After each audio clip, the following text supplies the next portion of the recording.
For millennia, the Vererei believed they were the galaxy's apex predators, forged on a world of acid rains and fanged shadows. Then humanity arrived from a planet called Earth, and the Vererei learned a terrifying truth: Earth wasn't a death world. It was the death world. For millennia, the Vererei believed they were the apex predators of the galaxy. Forged on a planet they called Garl, a world of acid rains, tectonic violence, and beasts so deadly that even shadows had fangs.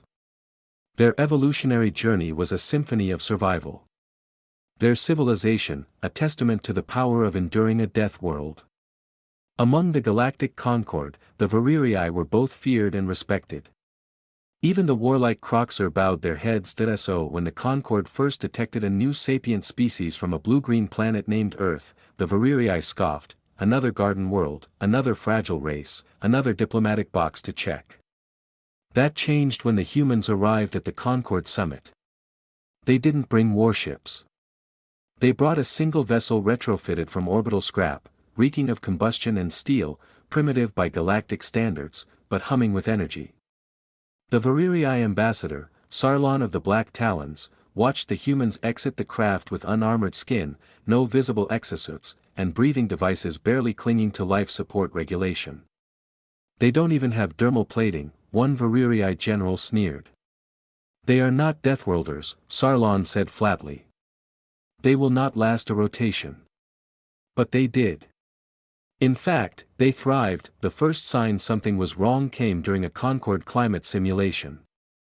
Each species was tested on survival adaptability across hostile planetary conditions: extreme cold, oxygen deprivation, gravity surges.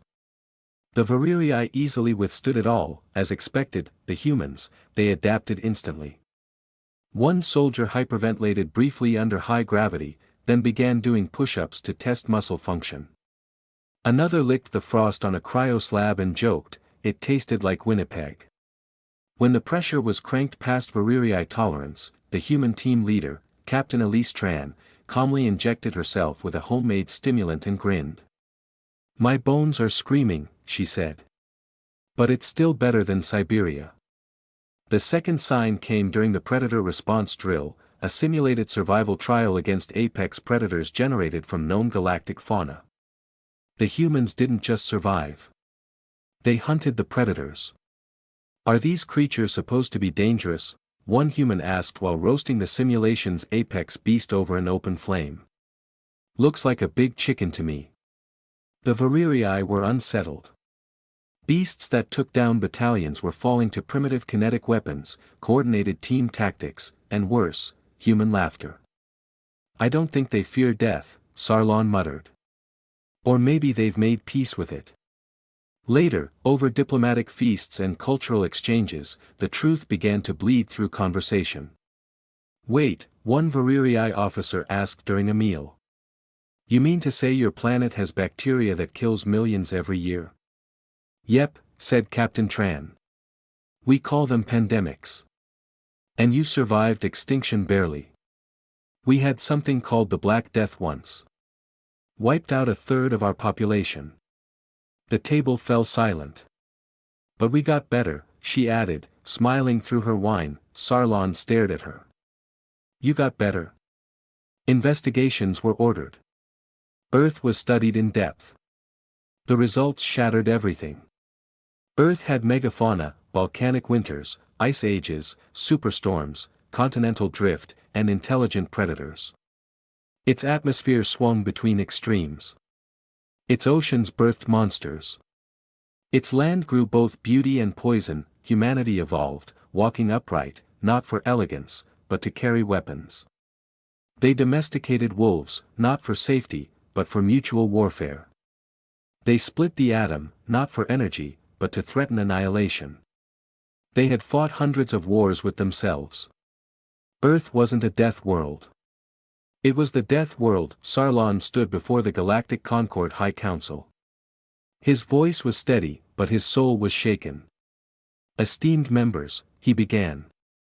"We believed we were alone in our pain, alone in our trials, alone in the crucible of survival. But we were wrong." He gestured to the human delegation standing calmly beside him. They come not from a world of harmony, but from chaos, not from balance, but from constant evolutionary trauma. Their resilience is not a trait. It is their identity.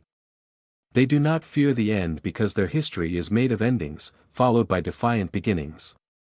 The chamber was silent. Captain Tran gave a small nod. We never wanted to be the toughest species in the galaxy, she said. We just had no choice. Later in private, Sarlon asked her one last question. Why did your people reach for the stars? Elise Tran leaned back, gaze distant. Because we already survived the worst our planet could throw at us. The next logical step was to survive the universe.